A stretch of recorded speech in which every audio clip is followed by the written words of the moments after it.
اعوذ باللہ من الشیطان الرجیم بسم اللہ الرحمن الرحیم۔ اللہ تبارک و تعالی کے نام سے شروع جو بڑا مہربان اور نہایت رحم کرنے والا ہے۔ قرآن پاک اللہ تبارک و تعالی کی وہ مقدس کتاب ہے جس میں بے شمار لوگوں اور قوموں کی ہلاکت اور تباہی کے واقعات موجود ہیں۔ اس مقدس کتاب کو پڑھنے سے پتہ چلتا ہے کہ اللہ تبارک و تعالی نے کیسی کیسی نامور قوموں کو ان کے گناہوں کے سبب تباہ و برباد کر دیا اور صفائے ہستی سے مٹا دیا، اور کتنے ہی ایسے نافرمان بادشاہ جو کبھی یہ دعویٰ کیا کرتے تھے کہ ہمارے بغیر یہ دنیا چل ہی نہیں سکتی۔ اللہ تبارک و تعالی نے ان کے نام و نشان کو مٹا کر یہ ثابت کر دیا کہ باقی رہنے والی ذات صرف ایک ہی ذات ہے، اور وہ اللہ عز و جل کی ذات ہے جو ہمیشہ سے ہے اور جو ہمیشہ رہے گی۔ پیارے دوستو، آج کی اس ویڈیو میں ایک ایسے ہی نافرمان قوم کے بارے میں آپ کو بتائیں گے کہ جس کو اللہ تبارک و تعالی نے ہر طرح کی نعمتوں سے نوازا تھا،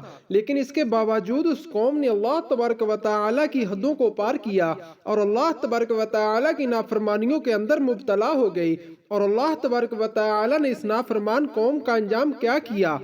اور ان کی شکلوں کو مسخ کر کے اللہ تبارک و تعالی نے ان کو کس قدر عبرت ناک اور دردناک موت عطا فرمائی۔ پیارے دوستو، اللہ تبارک و تعالی قرآن پاک میں ارشاد فرماتا ہے کہ ان بطش ربک لشدید، کہ بے شک تیرے رب کی پکڑ بہت سخت ہے۔ اس بات کے اندر کوئی شک نہیں کہ اللہ تبارک و تعالی نے اپنی فرما بردار بندوں کے لیے بے شمار نعمتوں کو تیار کر رکھا ہے، وہیں اللہ تبارک و تعالی نے نافرمان لوگوں کے لیے اپنے دردناک عذابات بھی تیار کر رکھے ہیں۔ انہی عذابوں میں سے ایک عذاب اصحاب سبت پر نازل ہوا جس نے اصحاب سبت کی نافرمان قوم کو تہس نہس کر دیا۔ پیارے دوستو، یوم السبت ہفتے کے دن کو کہا جاتا ہے، اور اصحاب سبت انہی لوگوں کو کہا جاتا ہے جنہوں نے ہفتے کے دن کی حرمت کو پامال کیا اور اللہ تبارک و تعالی کی حدود سے آگے بڑھے۔ اس نافرمان قوم کا تعلق بنی اسرائیل یہود سے تھا۔ بنی اسرائیل حضرت یعقوب علیہ السلام کی اولاد ہیں،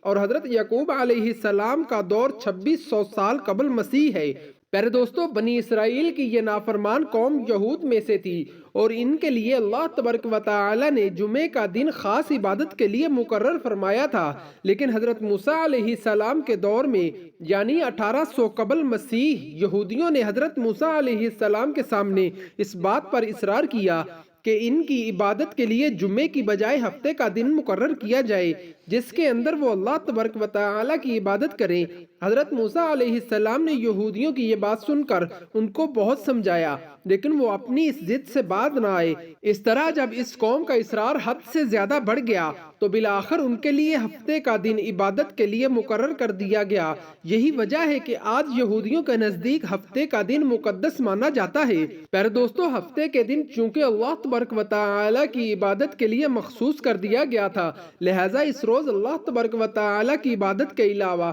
بنی اسرائیل کو کوئی بھی کام کرنے کی اجازت نہیں تھی۔ لہٰذا اس طرح تمام یہودی پورے 6 دن اپنے کاروبار اور کام کاج میں گزارتے اور ہفتے کے دن اللہ تبارک و تعالی کی عبادت میں گزارتے۔ پیارے دوستو، اصحاب سبت بحر احمر یعنی ریڈ سی اور کوہ طور پہاڑ کے درمیان ایک بستی تھی جس کو ایلا کہا جاتا تھا کہ اس بستی کے اندر آباد تھے۔ یہ بستی اس مقام پر واقع تھی یہاں آج کل اسرائیل کی بندرگاہ ایلیات موجود ہے، اور اس کے قریب ہی اردن کی مشہور بندرگاہ عقبہ واقع ہے۔ بنی اسرائیل کے زمانہ عروج میں یہ جگہ ایک بہت ہی بڑا تجارتی مرکز تھی۔ یہاں پر مچھلیوں کی خرید و فروخت کا کام ایک بہت بڑے پیمانے پر کیا جاتا تھا۔ ایلا نامی اس بستی میں رہنے والے لوگوں کا گزر اوقات مچھلیوں کی خرید و فروخت پر ہوتا تھا۔ یہ لوگ پورے 6 دن مچھلیاں پکڑتے اور ہفتے کے دن اللہ تبارک و تعالی کی عبادت کرتے۔ اللہ تبارک و تعالی کا اس قوم پر یہ خاص کرم و فضل تھا کہ اللہ تبارک و تعالی نے ان کو ہر طرح کی نعمتوں سے نوازا تھا، لیکن اس کے باوجود یہ قوم آہستہ آہستہ اللہ تبارک و تعالی کی نافرمانی کرنے لگی اور اللہ تبارک و تعالی کی حدوں کو پار کرنے لگی۔ پھر ایک دن اللہ تبارک و تعالی نے اس قوم کو آزمانا چاہا، چنانچہ ہفتے کا دن جو کہ یہودیوں نے خود ہی اپنے لیے عبادت کے لیے مقرر کروایا تھا، اس دن اللہ تبارک و تعالی کے حکم سے مچھلیاں سمندر کے کنارے پر بہت زیادہ آتی تھیں اور پانی کی سطح پر چھلانگیں لگاتی تھیں۔ لیکن ہفتے کے دن اللہ تبارک و تعالی نے ان کو شکار کرنے سے منع فرما دیا اور ہفتے کے دن کا شکار اللہ تبارک و تعالی نے حرام قرار دیا۔ اس نافرمان قوم کے لیے اللہ تبارک و تعالی نے آزمائش کے لیے رکھے گئے ہفتے کے دن مچھلیاں بہت زیادہ کنارے پر آتی تھیں اور باقی 6 دن میں مچھلیاں دور سمندر میں چلی جاتی اور نہ ہونے کے برابر کنارے پر ہوتی، جس کی وجہ سے یہ لوگ مچھلیوں کو پکڑ نہیں پاتے۔ اللہ تبارک و تعالی اصحاب سبت کو دیکھنا چاہتا تھا کہ میں نے اس قوم کو اتنی زیادہ نعمتوں سے نوازا ہے کہ یہ قوم میری فرما برداری کرتی ہے یا میری نافرمانی کرتی ہے۔ چنانچہ اللہ تبارک و تعالی کے اس حکم کے بعد یہ لوگ کچھ دن برداشت کرتے رہے، لیکن پھر آخر کار تنگ آ کر اللہ تبارک و تعالی کی نافرمانیاں کرنے لگے اور ہفتے کے دن شکار کرنا شروع کر دیا۔ پھر آخر کار ایک دن شیطان ان کے سامنے آیا اور ان کو یہ ہیلا بتانے لگا کہ اگر تم ہفتے کے روز شکار کرنا چاہتے ہو اور تم لوگ یہ چاہتے ہو کہ تم لوگ شکار بھی کر لو اور تم لوگ گناہگار بھی نہ ہو تو تم لوگوں کو میری بات ماننا پڑے گی۔ شیطان کی یہ بات سن کر لوگ بہت خوش ہوئے اور اس سے یہ کہنے لگے کہ بتاؤ ہم کو کیا کرنا پڑے گا۔ چنانچہ شیطان نے ان کو یہ مشورہ دیا کہ سمندر کے کنارے پر بڑے بڑے گڑھے کھود لو اور سمندر سے نالیاں نکال کر ان گڑھوں میں ڈال دو۔ جب ہفتے کے دن مچھلیاں کنارے پر آئیں گی تو ان نالیوں کے ذریعے ان گڑھوں میں قید ہو جائیں گی۔ اس طرح جب یہ گڑھے مچھلیوں سے بھر جائیں تو ان کے منہ بند کر دینا اور پھر اتوار والے دن تم لوگ یہ مچھلیاں نکال لینا۔ اس طرح ہفتے کے دن تم لوگ شکار کرنے سے بھی بچ جاؤ گے اور تم لوگوں کو مچھلیاں بھی مل جائیں گی۔ چنانچہ اس یہودی قوم کو یہ مشورہ بہت اچھا لگا اور اس قوم نے اس شیطانی ہیلے پر عمل کرنا شروع کر دیا۔ اس طرح ان یہودیوں نے سمندر کے کنارے پر بڑے بڑے حوض کھود دیے اور سمندر سے بڑی بڑی نالیوں کو نکال کر ان گڑھوں میں ڈال دیا، جن نالیوں کے ذریعے مچھلیاں ان گڑھوں میں قید ہو جاتی، جن کو یہ لوگ اتوار والے دن پکڑ لیتے اور ان کو بیچ دیتے۔ جس طرح اس نافرمان قوم نے اللہ تبارک و تعالی کی حدوں کو پار کرنا شروع کیا اور اللہ تبارک و تعالی کے حکم کا مذاق اڑانے لگے، لیکن یہ نافرمان قوم یہ نہیں جانتی تھی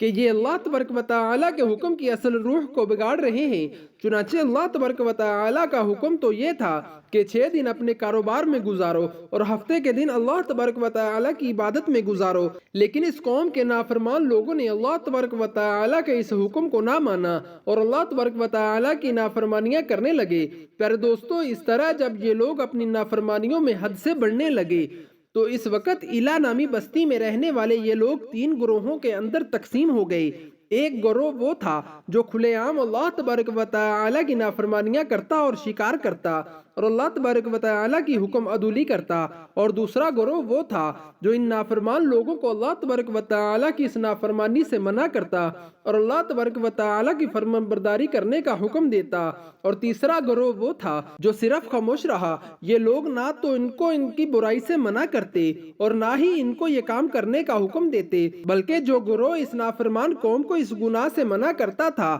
یہ ان کو بھی کہتے کہ ایسے نافرمان لوگوں کو سمجھانے کا کوئی فائدہ نہیں جو اللہ تبارک و تعالی کے حکم کو ماننے کے لیے تیار نہیں۔ پیارے دوستو، اس طرح جب یہ نافرمان لوگ سمجھنے کے باوجود بھی اس گناہ سے باز نہ آئے تو اس بستی میں رہنے والے فرما بردار لوگوں نے ان نافرمان لوگوں کے درمیان ایک دیوار کھڑی کر دی۔ اس طرح یہ بستی 2 حصوں میں تقسیم ہو گئی۔ ایک طرف یہ نافرمان قوم رہتی اور دوسری طرف یہ لوگ رہتے جو اللہ تبارک و تعالی کے حکم کی فرما برداری کرتے تھے، اور اس طرح ان لوگوں نے اپنے آپ کو اس نافرمان قوم سے الگ کر لیا کہ کہیں ہم پر بھی اللہ تبارک و تعالی کا عذاب نازل نہ ہو جائے۔ پھر دوستو، جب یہ نافرمان قوم قابل ہدایت نہ رہی تو انہوں نے اللہ تبارک و تعالی کی طرف رجوع نہ کیا، تو پھر ایک رات ایسا ہوا کہ اللہ تبارک و تعالی کا دردناک عذاب ان پر نازل ہوا اور اللہ تبارک و تعالی نے ان کی شکلوں کو مسخ کر دیا اور اس قوم کے نافرمان لوگوں کو بندر اور سور بنا دیا۔ بندر بننے والی یہ نافرمان لوگ اپنے عزیز و اقارب کو دیکھ کر